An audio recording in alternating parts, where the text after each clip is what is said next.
कोई हमारी किस्मत नहीं लिखता। हॉकिंग ने आगे कहा कि यही सोच मुझे एक गहरे एहसास तक ले जाती है कि न कोई स्वर्ग है और न मृत्यु के बाद कोई जीवन। हमारे पास बस यही एक जिंदगी है। इसी जीवन में ब्रह्मांड के इस अद्भुत डिजाइन को समझना है और इसी के लिए मैं गहराई से आभारी हूँ। यह डर नहीं, जिम्मेदारी की बात है, क्योंकि जब यही एक जीवन है तो हर पल मायने रखता है।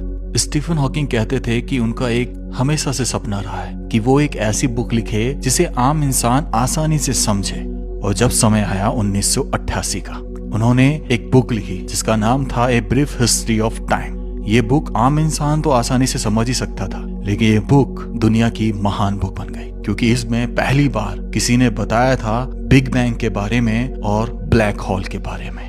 दरअसल ये बुक साधारण शब्दों में कहें तो अंतरिक्ष के बारे में थी, अंतरिक्ष के रहस्यों के बारे में। और ये बुक उन्होंने तब लिखी जब उनके शरीर का एक अंग भी काम नहीं करता था। शायद आप ये जानना चाहते हैं बेसब्री से कि आखिर वो लिखा कैसे उन्होंने। इस बुक ने पूरी दुनिया में तहलका मचा दिया। ये अपने समय की सबसे ज्यादा बिकने वाली बुक बनी। 150 हफ्तों तक, यानी तकरीबन 5 साल तक ये न्यूयॉर्क टाइम्स में बेस्ट सेलर रही।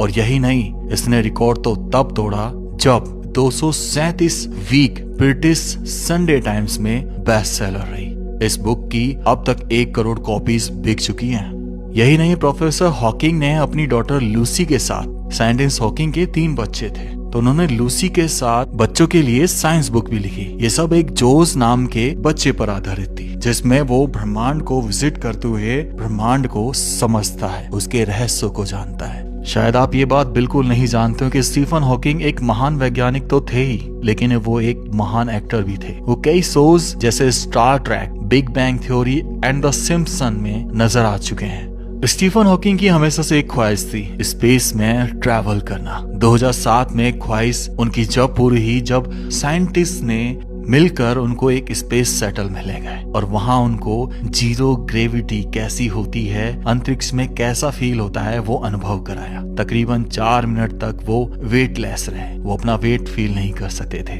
और मेरे हिसाब से 99% पीपल इस दुनिया के ये चीज नहीं कर पाते, जीरो ग्रेविटी में कैसा फील होता है। लेकिन एक महान साइंटिस्ट जिनका शरीर का एक अंग काम नहीं करता था, 70 साल तक वो जिए और उन्होंने ये ख्वाहिश पूरी की। इसलिए कहा जाता है कि अगर इंसान करना चाहे तो क्या नहीं हो सकता, बस जरूरत है तो हार्ड वर्क और पेशेंस की। कैथोलिक चर्च के पॉप जॉन पॉल हॉकिंग की बातों का समर्थन नहीं करते थे, क्योंकि दोनों की आइडियोलॉजीज एकदम अलग थी। पॉप जॉन पॉल कहते थे कि इस बात पर कोई आर्गुमेंट करना ही नहीं चाहिए कि ईश्वर नहीं है।